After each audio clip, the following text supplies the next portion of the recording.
कैसे हैं आप? बिल्कुल ठीक ठाक। Okay, so before we start मैं थोड़ा ब्रीफली इंट्रोड्यूस कर देती हूँ। My name is Iqra Mahmood और मैं कारवाना हेल्थ में एज ए क्लिनिकल साइकोलॉजिस्ट काम कर रही हूँ। मेरे साथ में doctor Rubsa Tariq, she is head of medical department at Karwana Hayat. ये चीफ मेडिकल ऑफिसर भी है और कंसल्टेंट साइकियाट्रिस्ट भी। तो आज का टॉपिक जो है वो हमारा है health and wellness, and doctor Rubsa Tariq will be sharing her insights about what health and wellness actually is. जी, thank you so much Iqra for elaborating this for me. क्यों चूज़ किया आज का टॉपिक, हमने सबसे इम्पोर्टेंट करेंगे और उसी से मैं कनेक्ट करूँगी कि हम बीमारी पे बात करते हैं बहुत ज़्यादा, और बीइंग डॉक्टर्स हम ट्रीटमेंट पे ही ज़्यादा बात कर रहे थे, फोकस कर रहे थे। बट जहाँ ज़हनी बीमारियों की बात आ रही है वहाँ अब चीज़ें आउट ऑफ आवर हैंड हो गई। अब हमारे पास जो स्टैट्स हैं और जो करंट स्टैटिस्टिक्स हैं कराची के, पाकिस्तान के, वो ये दिखाते हैं कई मुताद अंदाजे के मुताबिक कहीं 4 में से 1 शख्स को तकलीफ है ज़हनी किसी न किसी, कहीं पे 3 में से 1 शख्स को रिपोर्ट किया जा रहा है। अब आप इमेजिन करें कि हमारे यहाँ ऑन एवरेज एक फैमिली 5 से 6 लोगों की है, तो इसका मतलब हर फैमिली अफेक्ट है। क्या ऐसी चीज़ें हैं आज के सेशन में, आज हम सिर्फ ये समझ करेंगे कि वो कौन सी ऐसी लाइफ सेविंग चीज़ें हैं, वो कौन सी ऐसी इंटरवेंशन हैं जो हम अपने घर में without any cost, without any investment कर सकते हैं और जो कि हमारे लिए पॉजिटिव आउटकम रहेगी, हमारी सेहत को बेहतर रखने में मदद करेगा। So, Dr. Usa, thank you so much for briefing about that. So, I have a question for you. What do you think about कि health और wellness actually है क्या? क्योंकि जब भी अगर हम randomly लोगों से पूछते हैं तो वो ये कहते हैं कि अगर आप exercise कर रहे हैं या physically fit रह रहे हैं या nutrition अच्छी ले रहे हैं तो मतलब आप healthy हैं और आप well हैं। तो what do you think? What exactly is health and wellness? So over a period of years and decades, health की definition पहले सिर्फ ये थी कि बीमारी का नाम होना is health। अब with the passage of time जो current वर्ल्ड हेल्थ ऑर्गेनाइजेशन की डेफिनेशन है वो बताती है कि ना सिर्फ आपकी mental, social, emotional as well as your spiritual best health. तो इसका मतलब है कि अब हेल्थ बीमारी का गायब होना या ना होना नहीं है, बल्कि अब आपको emotionally, mentally, physically and socially भी साउंड होना चाहिए। और अगर मैं इसको सम अप कर दूँ बिल्कुल कि अगर आपकी कोई भी लाइफ डिमांड्स हैं, अगर आपकी जॉब, अगर आपका घर आपसे सर्टेन सेट ऑफ रिक्वायरमेंट रखता है, एक आप बीइंग औरत, चाहे आपको घर समेटना है, चाहे आपको बच्चों की परवरिश करनी है, चाहे आप वर्किंग वुमेन है, चाहे एक मर्द है जो कि हाउस होल्ड की जिम्मेदारी निभा रहा है, फाइनेंशियली साउंड सिस्टम बना रहा है फैमिलीज के लिए और घर पे मीन्स लेकर आ रहा है, इन सब लोगों का इन सारे ग्राउंड्स पे स्टैंड स्टिल करना और बेस्ट कैपेबिलिटीज के साथ परफॉर्म करना। तो जब हम ये कह देते हैं तो ये बड़ी जामी डेफिनेशन है, हम सब देखते हैं और हर बंदा इस बात से रिलेट करेगा कि जब हमारे सर में दर्द हो या कभी हमारी तबीयत अच्छी ना महसूस हो रही हो, तो क्या हम अपना फुली दे पाते हैं अपनी वर्क प्लेस पे? क्या हम अपने बच्चों को उसी मोटिवेशन के साथ अटेंड कर पाते हैं उनकी ज़रूरियात को? क्या या वो जो घर में औरत है जो घर का काम संभाल रही है और बहुत इंपॉर्टेंट रोल कर रही है, क्या वो ये सारी जिम्मेदारियाँ बहुत खुशनुमी से अदा कर पाती है? तो मेरा जवाब होगा नहीं, क्योंकि हेडेक सबसे कॉमन बीमारी है, मगर जब आपको हेडेक भी हो तो आप फुली परफॉर्म नहीं कर सकते। सो अब अगर कोई समझता है कि उसको ब्लड प्रेशर नहीं है और शुगर नहीं है या दिल की कोई तकलीफ नहीं है तो वो हेल्दी है, तो ये डेफिनेशन बिल्कुल ख़त्म हो गई है। अब अगर आप अपनी पोटेंशियल के मुताबिक परफॉर्म नहीं कर पा रहे किसी भी वजह से, तो आप बिल्कुल भी हेल्दी नहीं। इसलिए इस टॉपिक की रेलेवेंस और बढ़ जाती है और हमें ज़्यादा अटेंशन देनी है कि हम हेल्थी और हेल्थ पे कितना और क्या कुछ कर सकें जिससे हमारी ज़िंदगी में मसरत होती है। क्योंकि वेलनेस को अगर हम देखें तो इसका मतलब ये है कि आप अपनी लाइफ को कितना फुली लिव करें, कितना फुली इंजॉय करें। सिर्फ ये एक डोमेन तक लिमिटेड नहीं है, इसमें बहुत सारे दूसरे पैराडाइम्स की लाइफ में हम लाइफ के आते हैं और उनका बैलेंस खासतौर पर होना बहुत ज़रूरी है। सो मुझे आप थोड़ा सा इसकी इम्पोर्टेंस के बारे में बता सकते हैं, like why this is important, ये बैलेंस ज़रूरी है क्यों? सो ये बैलेंस अब मोर एंड मोर ज़रूरी है। अब मैंने अपना बात का स्टार्ट ये किया था कि हर जब 4 में से 1 शख्स को तकलीफ हो सकती है, ये वल्नरेबिलिटी इतनी बढ़ गई है और अनफॉर्चुनेटली हम बहुत ज़्यादा अपनी फाइनेंशियल कंडीशन को चेंज नहीं कर सकते, हम बहुत ज़्यादा जिस एनवायरनमेंट में रहते हैं उसको नहीं चेंज कर सकते, हम बहुत ज़्यादा अपने इर्द गिर्द के लोगों को चेंज नहीं कर सकते। तो हमारा फोकस वो है जो हमारे बस में और जो हम कर सकते हैं और जो कि वाहिद डिटर्मिनेंट है जो कि इम्पैक्ट को इंक्रीज करेगा। लाइक ये वाहिद चीज़ है जो आप कर लेंगे तो आप हेल्दी हो जाएंगे, आपको इर्द गिर्द बाकी सब चीज़ों में तब्दीली की ज़रूरत नहीं पड़ेगी। और इसी वजह से इसकी इम्पोर्टेंस सबसे ज़्यादा है कि ये हम सारी बात जो कर रहे हैं बैलेंस या एक एतदाल की बात करें, ये सिर्फ पर्सन रिलेटेड है, ये मेरे अंदर आना है and this will exhibit a change in my life and people not just me, मेरे साथ जितने भी लोग हैं उन सबको भी इस चीज़ का बेनिफिट होगा। तो doctor Usha, what do you think कि हमें क्योंकि दोनों चीज़ें आती हैं, काफ़ी सारे एस्पेक्ट्स भी आते हैं उनमें, तो एक आता है जो मेन यूजुअली लोग बात करते हैं कि फिजिकल हेल्थ और एक आती है मेंटल हेल्थ, ये मेंटल वेलबींग या फिजिकल वेलबींग। तो आप क्या समझते हैं कि प्रायोरिटी किसको देनी चाहिए, क्या लोग आजकल प्रायोरिटाइज किसको कर रहे हैं? Is it the stigma still there that's holding them? So what do you think? obviously unfortunately इसमें एक जो इम्पोर्टेंस मिलती है या जिसको ज़्यादा लोग देखते हैं या समझते हैं और बीमारी को ग्रेडिंग दे तो सिवियर समझते हैं, तो वो वही होती है जो फिजिकली से होती है, जो नज़र आ रही हो, किसी कोई अपने पैर पे नहीं चल पाता या किसी को कोई देख नहीं पाता या कोई ऐसी बड़े एलिमेंट का शिकार है कि उसके गुर्दे काम नहीं कर रहे या जिगर काम नहीं कर रहा, तो ऑब्वियसली ये सब चीज़ें अटेंशन ज़्यादा दे देती है। लेकिन अगर हम बात करते हैं बीमारी कौन सी बड़ी है कौन सी नहीं, तो बीमारी सारी ही तवज्जो तलब है। और अब मोर एंड मोर साइंस और रिसर्च ने ये बात साबित करती है, जो लोग ज़हनी तौर पे मुतमईन नहीं होते या ज़हनी तौर पे बहुत पॉजिटिव मेंटल हेल्थ के हामिल नहीं होते, उन्हीं लोगों में ये बाकी फिजिकल बीमारियाँ भी ज़्यादा हो रही हैं। सो अब अगर आप इनको अलग करना चाहें दोनों चीज़ों को, तो आप अलग नहीं कर सकते, ठीक, क्योंकि अब वो लाइन इतनी थिन है और दोनों चीज़ें इतनी साथ हैं। आप देखें सबसे ज़्यादा इंसिडेंस ऑफ डिप्रेशन सबसे कॉमन ज़हनी बीमारी है और हर वो शख्स जिसको ब्लड प्रेशर या शुगर डायग्नोज हो रही है वो नॉर्मल लोगों से 70 गुना ज़्यादा प्रोन है टू डेवलप डिप्रेशन। सो एक तो हमारे कॉन्टेक्चुअल हालात, मुल्क के अपनी पर्सनैलिटी, ऊपर से ये बीमारियाँ जो कि पूरी दुनिया में leading cause of illness and mobility या परेशानी का बायस दिल की बीमारियाँ, नंबर 2 पे शुगर है और पाकिस्तान अनफॉर्चुनेटली उस खिते में आता है जहाँ की दोनों ही बीमारियाँ बहुत ज़्यादा हैं, तो ये लोग भी वल्नरेबल हो गए। उसके साथ साथ हमारा अपना कुछ जो मुल्क के हालात हैं उनकी वजह से हम ज़्यादा प्रोन हो गए ज़हनी बीमारियों का शिकार होने के लिए, तो इतना ज़्यादा हमें स्ट्रेस दे रहे हैं। आई थिंक हमें, मुझे कोई आड़ नहीं है कहने में कि अगर हम मेंटल हेल्थ को है तो पब्लिक इमरजेंसी डिक्लेयर करें जी, क्योंकि अगर हमने ये अभी अटेंड नहीं किए ज़रूरियात को, इन सारी चीज़ों को अगर हमने आज नहीं रोका तो ये बहुत जल्दी हमें कैटास्ट्रोफी या एक बहुत बड़ी कोताही की तरफ ले जाएगी और हम सबकी ज़हनी सेहत ना सिर्फ मुतासर होगी बल्कि हम जो भी काम करते हैं, स्टूडेंट है तो वो पढ़ नहीं सकेगा, जॉब करता है तो वो काम नहीं कर पाएगा, तो ये हर बंदे को बहुत ज़्यादा बुरी तरीके से हिट करेगी। इसीलिए this is the right time कि आपने इन्वेस्ट करना है अपनी एनर्जीज को, अपने आप को हेल्दी रखने को।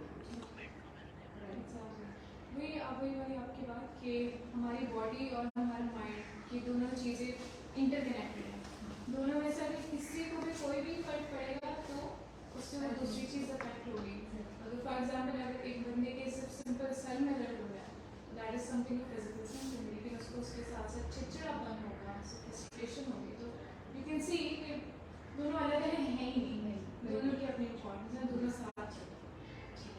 सो डॉक्टर उषा, हमने अपने करंट सिचुएशन की भी बात की कि जो मुल्क के हालात चल रहे हैं वहाँ पर, तो ऐसी सिचुएशन में एक बैलेंस रखना जो हमारे वेलनेस के गाइडलाइंस हैं वो काफ़ी मुश्किल भी हो सकता है, क्योंकि चैलेंजेस आर वेरी सिवियर और अनकंट्रोलेबल नहीं है। तो ऐसी चैलेंजिंग सिचुएशन के अंदर हम ऐसा क्या कर सकते हैं जिससे हम क्या ऐसी कौन सी छोटी छोटी टेक्निक्स अपनी लाइफ में इंटरप्रेट कर सकते हैं जिससे ये वेलनेस और हमारी हेल्थ बेहतर हो, बेहतरीन हो। बिल्कुल, this is a very important और पर्टिनेंट क्वेश्चन और यही आई थिंक आज के सेशन का क्रक्स होगा हमारा कि ऑब्वियसली भी नो कि चीज़ें ठीक नहीं है। अब हमने क्या करना है, पहले तो आइडेंटिफाई करना है कि कौन एट रिस्क है। So everybody is at risk. So there is no one जो ये कह सकता है कि I am immune against mental illnesses या फिजिकल इलनेसेस, या मुझे ये बीमारी नहीं आएगी, या मुझे कोविड की जिस तरह वैक्सीनेशन लग जाती है उसके बाद आपको गारंटी हो जाती है कि अब कोविड नहीं होगा।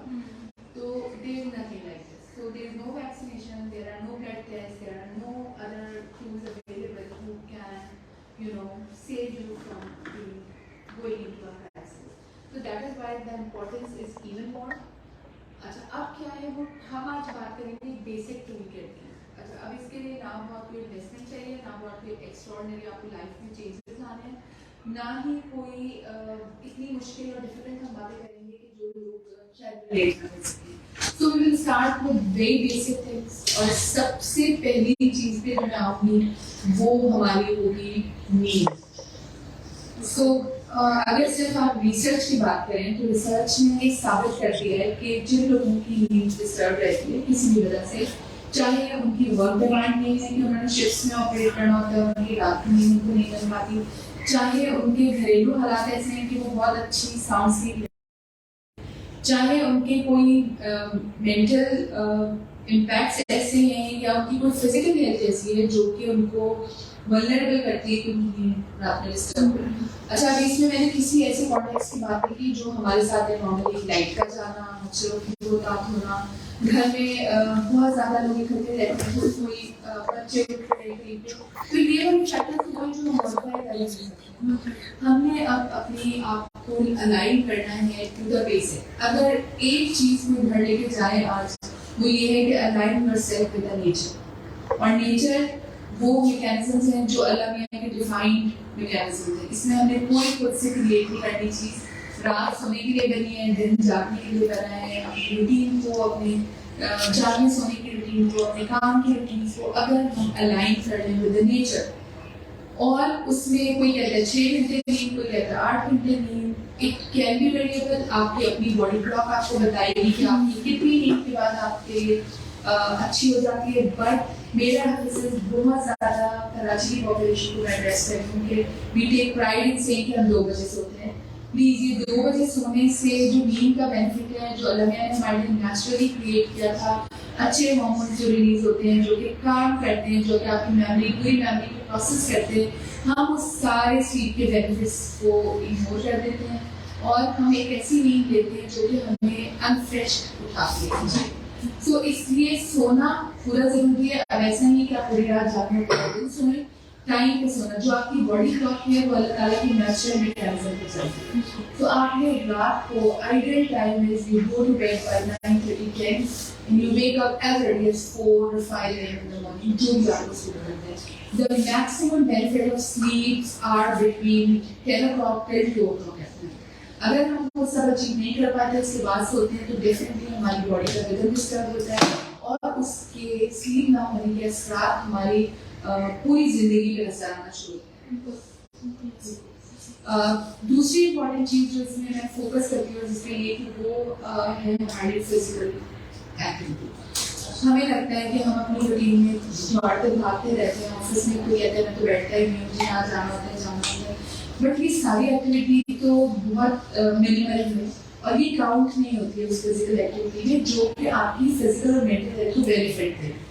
सो हम जरूर बात करेंगे कि जी एक्टिव लाइफस्टाइल आपने लेना है, आप बहुत लंबे लंबे देर के लिए ऑफिस की चेयर पे ना बैठे हैं, वो खवातीन घर पे चीज के आगे बस बैठ के ला रहे हैं, वो मोबिलिटी वहाँ पे तो वो अचीव करेंगे, लेकिन यहाँ हमारी जो रिक्वायरमेंट है और जो हेल्थ बेनिफिट लाती है रिक्वायरमेंट, वो रिक्वायरमेंट है मिनिमम 35 to 40 मिनट्स की एक्टिविटी। कोई भी व्हिचएवर सूट्स यू, आप घर के अंदर हैं, आप अगर अंदर वॉक कर सकते हैं, आपके बरामदे में, आपके सहन में, छत पे जाके, गली के अंदर नियर बाय कोई पार्क है, हफ्ते में 6 दिन आपको रेगुलरली कोई ना कोई एक्सरसाइज कोई ना कोई मैकेनिज्म जरूर बनाना है जो आप उस आधे घंटे 40 मिनट में अपने लिए टाइम निकालें। मैं बिल्कुल ये मशवरा दूंगी जरूर मदर्स को, फादर्स को कि ये बेस्ट टाइम है। अगर आपके घर के पास में कोई ऐसी चीजें आप जा सकते हैं तो प्लीज अपने बच्चों को साथ में वो आधा पौना घंटा बच्चे अपना फिजिकल प्ले करें और आप अपनी सुपरविजन में उनको रखें और आप वॉक करें अपने लिए। ये वो टाइम है when you connect with nature, you socialize with people, आप इस घर की monotonous routine से बाहर निकलते हैं और आप अपने लिए जो चंद घड़ियां गुजारते हैं उसमें आपको कोई टेंशन नहीं होती, क्योंकि आप कनेक्ट कर रहे होते हो नेचर के साथ और आपको बहुत टाइम मिलता है अपना डे ऑर्गेनाइज करने के लिए कि मैंने अब शाम में क्या करना है, मैंने कौन कौन सी चीजें प्रायोरिटाइज करनी है, जो कि बिलीव में हम घर में टीवी के आगे बैठे हैं या अब हमारी जिंदगी का सबसे बड़ा मसला हमारा सोशल मीडिया का यूजेज है, मोबाइल है, ये वो डिवाइसेस हैं जिन्होंने हमारी लाइफ को हाईजैक कर लिया, हमें सोशली कट ऑफ कर दिया है. Even if you see there are 6 people in the family, they are all sitting together but they are on different gadgets. अगर जिनके पास गैजेट्स का एक्सेस नहीं है वहाँ एक बच्चे के ऊपर सारे फैमिली एक ही मोबाइल पे लगी हुई होती है. तो इसने हमारी डेफिनेटली आने वाली पॉपुलेशन को, हमारी आने वाली जनरेशन को डिस्टर्ब किया है और इसीलिए बार बार हम ये कहते हैं कि आप अपने आप को नेचर से कनेक्ट करें, अपनी बेसिक्स के ऊपर रहिए. सो ये वो 2 पॉइंट्स हैं जो बेसिक हेल्प करते हैं. इसके अलावा भी बहुत सारी चीज़ें हैं छोटी छोटी जो हम इनकॉर्पोरेट कर सकते हैं और जब हम अपनी ज़िंदगी में वो तब्दीलियाँ लाएंगे तो आपको सबको पता चलेगा कि उसके क्या हेल्थ बेनिफिट्स हैं, ना सिर्फ फिजिकल हेल्थ के बल्कि मेंटल हेल्थ के. और आपने जो बात की थी अभी अबाउट स्लीप एंड एक्टिव रहना, उस पर मैं सेकंड करूँगी इस चीज़ को, क्योंकि अगर आप अपनी रूटीन इस तरह से गुजार रहे हैं तो उसमें कोई मोबिलिटी नहीं है. अगर आप ये एक्सपेक्ट करते हो कि मैं पूरा दिन मूव नहीं करूँगी और रात को फिर मुझे नींद आ जाएगी तो ऐसा नहीं होता. रात की नींद के लिए आपकी बॉडी को थकना जरूरी है. सो इसके साथ साथ जो फ्यू और टिप्स हैं और जो बेसिक हैं हम देखेंगे कि like I work, you work, बहुत सारी वर्किंग काम कर रही होती हैं. जो काम नहीं भी कर रही होती, हमने अपना लाइफस्टाइल, हमने अपनी डाइटरी हैबिट्स को टोटली ट्रांसफॉर्म कर दिया. नाउ हम सब लोग रेडीमेड एंड इजी कुकिंग पे जाते हैं. हमने जब हम बड़े हो रहे थे उस वक्त मुझे याद है कि हमारे जो बड़े थे वो तो स्पाइसेस भी बाय हैंड को क्रश करके and they used to add a lot of flavour to our food और उसकी जो हेल्दी बेनिफिट्स थे वो भी इम्पैक्ट रहते थे. अब हमने तो जो पाउडर्ड दवाएं, पाउडर्ड मसाले, हर चीज़ है कि हमारी जिंदगी में आर्टिफिशियल चीज़ें इतनी कॉमन हो गई थी कि अब अगर हम चाहे भी तो एफर्ट नहीं कर सकते. Obviously, with the current pace of life, I'm not saying कि आप घर जाके खुद से ये काम करना शुरू कर दें, but what you can choose is कि आप healthy diet choose करें. हमने ये जो रेडीमेड और इजी कुक और ये जो फास्ट फूड और ये जो pizza and burgers, obviously they are very easy, आपको अपना टाइम स्पेंड नहीं करना पड़ता and they are most cost effective as well. घर में आप खुद करते हैं, अच्छी क्वालिटी का ऑयल लाते हैं, अच्छी सब्जी लाते हैं, अच्छा गोश्त ये लाते हैं. Obviously वो कॉस्टली पड़ता है but उसकी जो हेल्थ बेनिफिट्स हैं उनसे आप इनकार नहीं कर सकते. हमारी लाइफ को बहुत तरह से बैलेंस चाहिए. जो आप खा रहे हैं, जो आप कर रहे हैं, आप सो रहे हैं, आप रिलेशनशिप्स में, आपको जिंदगी में एक चीज जो आपको करना है, अपनी प्रैक्टिस करनी है, वो सिर्फ इतदाल ही है.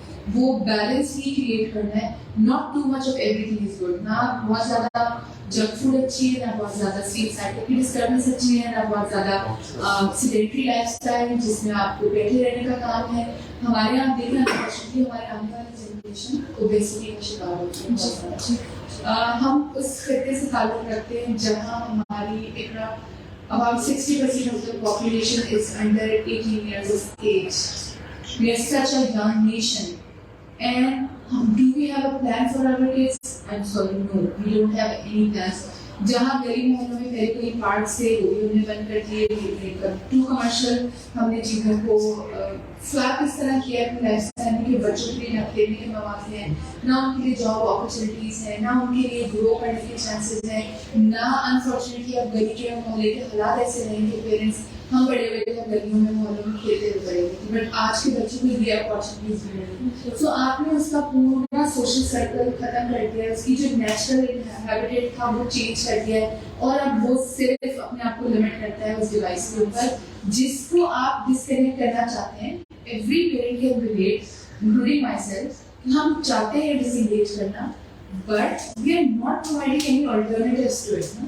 हम बच्चे को कहते हैं ये तुम दे दो, बजट में मैं तुम्हें क्या दूंगा, आई नो आइडिया. सो कुछ टेक होम्स जब वो जो 40 मिनट्स आप बच्चे के साथ फिजिकल एक्टिविटी कर रहे हैं ना, उससे आपका अपना जिस्म भी थक रहा है, आपके बच्चे भी थकेंगे. बच्चे need that exhaustion, so they can go to a sound sleep. आजकल गैजेट्स के इस्तेमाल से बच्चों की मेमोरी प्रोसेसिंग बहुत तेज हो गई है. They find it difficult to process this. आप देखिए बच्चों के रात में स्लीप के डिसऑर्डर्स, दिन में उनके टेम्परामेंट के डिसऑर्डर्स, उनकी, और अगर ये डिसऑर्डर ना भी गए तो ये मसाइल हैं जो जन्म लेंगे. हर घर में एक ना एक बच्चा ऐसा होगा जो रात में ट्रबल स्लीपर होगा, दिन में फसी ईटर होगा. एंड आई एम श्योर अगर कोई मदर मुझे सुनिए वो इतना मजे से रिलेट करेगी इन सब चीजों को, क्योंकि they know because we struggle with all this things. हमें ये समझ आ रहा है कि ये खाना नहीं खाता, ये इसका बिहेवियर अच्छा नहीं है, लेकिन हमें रूट कॉज नहीं समझ आ रहा. और रूट कॉज वो है जो हमने अपनी आसानी के लिए बच्चे को ये गैजेट पकड़ा दिया. सो अगर आप अपनी जिंदगी में बैलेंस लाते हैं, चीजें करते हैं, आप हेल्दी लाइफस्टाइल अपनाते हैं, ये वो चीजें जो हमें सबको पता है हमारे लिए बेनिफिशियल है, मगर प्लीज हर बंदा रिलेट करे कि हम कितना परसेंट इनको प्रैक्टिस कर रहे हैं. So that is why अब मुझे ज्यादा लगता है कि इन चीजों पे हमें बहुत बात करनी चाहिए, because ये हमें सबको पता है this is good, activity is good, time to sunrise is very good, but how many are practicing and why aren't we able to practice? इन चीजों को जब तक एड्रेस नहीं करेंगे, अपने घर में इम्प्लीमेंट नहीं करेंगे, तो आपकी हमारे ना पढ़ाई का कोई फायदा है, ना हम अपने लिए बेनिफिशियल है, ना हम अपने लोगों के लिए बेनिफिशियल हो सकते हैं. Exactly, and ये वाली बात से मैं भी रिलेट करूँगी because I have brothers as well at home. तो ये जो आप डिवाइस की बात करेंगे तो वो लिटरली इतना लिमिट कर दिया उस चीज़ से कि खाना खा रहे हैं तो वो डिवाइस सामने रखी हुई हो, नाश्ता कर रहे हैं तो वो डिवाइस सामने रखी हुई हो. राइट. सो एक और चीज़ है जिसमें मैं अटेंशन देना चाहती हूँ कि, और वो चीज़ें हैं इसकी साइंस भी अब स्टडी करेंगे कि इसके बेनिफिट्स कैसे हैं और क्या हो सकता है. सो एक चीज़ है जिंदगी में, अगर आप अपने लिए कुछ चाहते हैं तो वही चीज़ दूसरों को देना शुरू करते हैं. फॉर एग्जाम्पल अगर आप अपने लिए चाहते हैं कि मैं मुझे बहुत रिस्पेक्ट मिले और लोग मुझे बहुत अच्छे से ट्रीट करें, तो आप यही सब चीज़ें लोगों को देना शुरू कर दें. That is one way of reciprocating the reactions. आपको रिस्पेक्ट चाहिए, आप लोगों को रिस्पेक्ट देना शुरू करें, और देयर इज नो डाउट कि जो लोग रिस्पेक्टफुल होते हैं वो इसलिए रिस्पेक्ट पाते हैं, लेकिन इससे बहुत ज़्यादा पाते हैं. आपको अगर किसी को हेल्प करनी है, अगर आप चाहते हैं कि लोग आपकी हेल्प करें या अलग में आपकी हेल्प करें जब भी आप किसी मुश्किल में, यू स्टार्ट हेल्पिंग पीपल.